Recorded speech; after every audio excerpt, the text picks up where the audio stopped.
Neil Armstrong is one of America's greatest heroes because he embodies the accomplishment of something tremendous, not just for the country, but for humanity.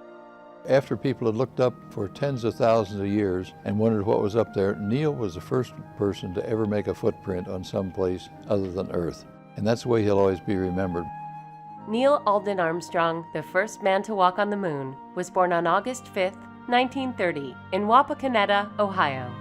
Neil Armstrong developed a fascination with flight at a very early age. By age 5, he'd taken a flight in an aircraft of the era, and he actually learned to fly at age 15 before he could even drive. Armstrong began his college career at Purdue studying aerospace engineering in 1947. He was called to service in the Korean War. He became a naval aviator, flew many combat missions over Korea. After the war, he returned and finished a master's degree and then got into a flight test program. Neil Armstrong joined the organization that would later become NASA in 1955.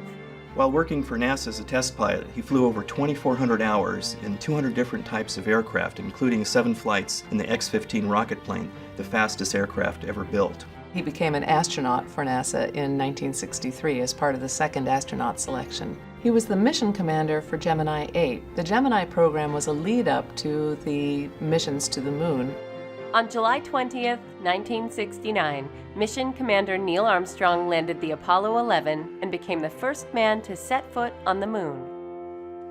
Apollo 11 was probably the most challenging mission ever flown by NASA. As Armstrong and Aldrin got closer to the lunar surface, they discovered that their intended landing site was a boulder field that was strewn with obstacles that probably would have damaged, if not destroyed, the lunar module. So Armstrong had to take control. He immediately took steps to select an alternate landing site.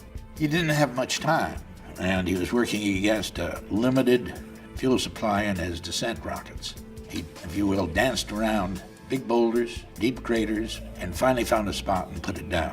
It's a matter of record of how little fuel was left in the descent rockets, less than 1%. Landing on the moon was just a tremendous issue of national pride and technical accomplishment, human accomplishment, largely unparalleled for a century. And Neil Armstrong embodied that. After his Apollo 11 mission, Neil Armstrong stayed with NASA for about another year, and he was a deputy director for aeronautics research. Finally, in 1971, he left NASA entirely. He became a professor teaching engineering at the University of Cincinnati.